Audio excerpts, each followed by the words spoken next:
Скъпи приятели, сега давам думата на председателя на Движение за права и свободи, господин Лютви Местан.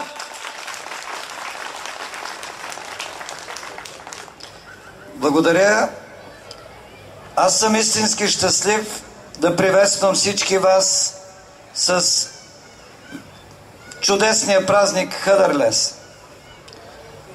Природата се е събудила за живот след тежката зима.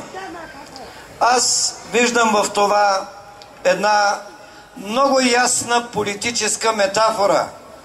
Не една зима, 4 зими България беше в тежък политически сън. Това бяха 4-те тежки години на управление на Бойко Борисов. Едно не просто провалено, но и става ясно от разкритията най-престъпното управление на България.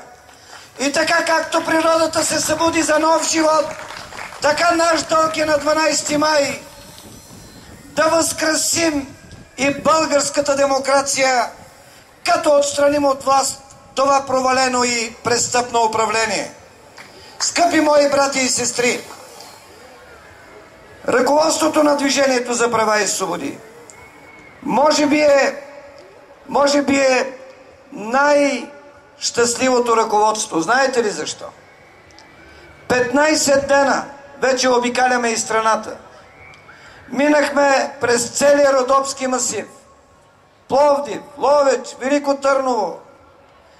Минахме през Русе, Делиормана, Алтън Добруджа. Знаете ли, че навсякъде площадите, залите, Бумейданлар, Binlerce, 10 binlerce kişiden dolu.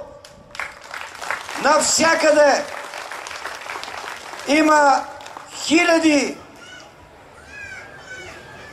наши братя и сестри, които са вперили очи пълни с надежда в Движението за права и свободи.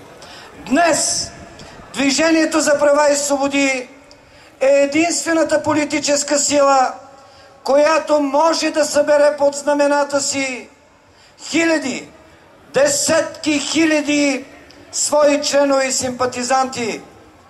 Оня ден на святото място Демир Баба Теке имаше 36 хиляди души. Коя друга партия може да събере такава енергия на едно място? Това означава само едно, че българските граждани, не само етническите турци и мюсюлмани, виждат в ДПС надежда, виждат в ДПС важния фактор за намиране на изхода от тежката социално-икономическа и политическа криза. Движението за права и свободи ще бъде много важен, национално отговорен фактор за намирането на формулата за стабилно управление на страната.